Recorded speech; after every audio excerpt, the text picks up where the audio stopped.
Can I give you a simple hack to make your children listen to you? Yeah, the things you want them to do, you want to see them doing that.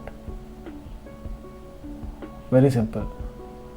We have to start listening to them. And what all activities you want them to start, you have to do it yourself. If you want them to read a book, read books on a daily basis, you start doing that. If you want them to run every day, be active every day, I think we have to be first showing them that. I am telling you this because many think that by pushing them they will do it. No, by pushing them they will just go away from you emotionally.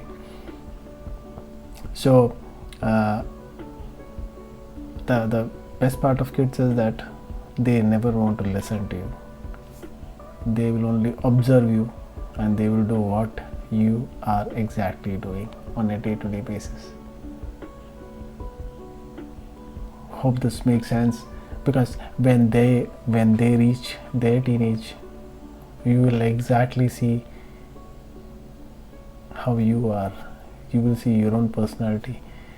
Hope you can relate to this. Thought for the day. Thank you. Bye.